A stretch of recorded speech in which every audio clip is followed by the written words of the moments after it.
Apa syarat Indonesia menjadi negara superpower di tahun 2045 di masa 100 tahun Indonesia merdeka kala itu? Ada pertanyaan sebelum menjawab pertanyaan pertama tadi. Apa ada negara dalam 20 tahun membangun bisa menjadi negara superpower? Kita bahas perlahan, dan kalau terbukti ada, maka kita harus berkaca pada kenyataan bahwa selama ini yang telah menjalankan negara dalam 20 tahun terakhir ternyata tidak membuat Indonesia saat ini atau 3 tahun lagi menjadi negara superpower. Jadi ke depan, lupakan mereka yang akan menjabat yang punya model pemerintahannya sama dengan mereka yang menjabat dalam 20 tahun terakhir. Mereka semua old mind. Oke, Indonesia ke depan mau berubah total kan? Bukti pertama, di tahun 1918, Jerman kalah Perang Dunia Pertama dan harus membayar kompensasi biaya perang. Namun, di tahun 1936, Jerman mulai agresi militernya kemudian menguasai Eropa. 20 tahun Jerman membangun negaranya untuk menjadi negara superpower dan berhasil. Jepang di tahun 1945 kalah Perang Dunia Kedua. Di tahun 1964,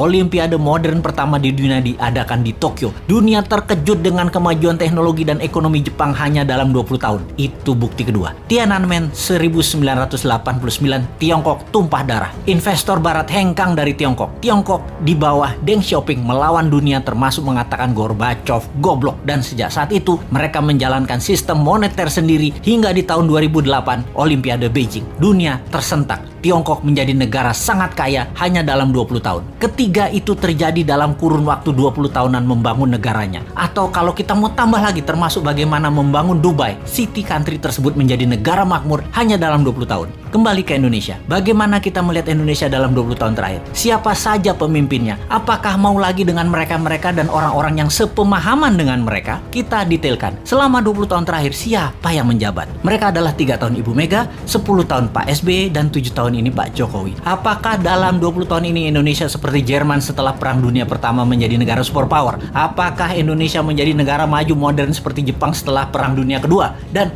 20 tahun ini apakah Indonesia menjadi negara maju seperti Tiongkok setelah Tiananmen di tahun 1989?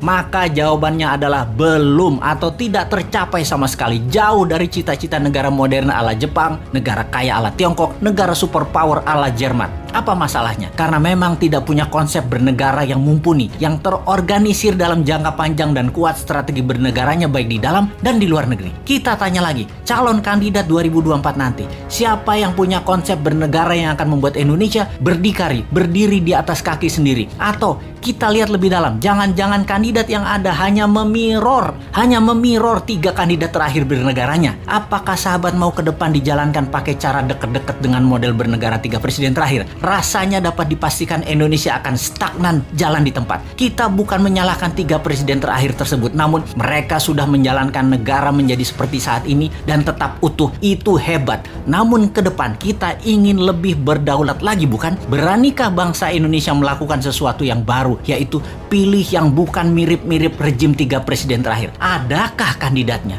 Sungguh, sekali lagi kita tanya, maukah pemimpin baru yang punya tim baru yang segar, yang berbeda, dan berani melawan arus utama perpolitikan lokal serta internasional, atau tetap memilih mereka yang saat ini ada di dalam etalase yang semuanya memirror 3 presiden terakhir di Indonesia? Kalau saya pribadi, saya capek dengan yang ada. Akan terukur sekali pencapaiannya kalau kira-kira dengan para kandidat yang ada saat ini. Bagaimana menurut sahabat? Siapa yang bisa membuat Indonesia menjadi negara superpower di tahun 2045 itu?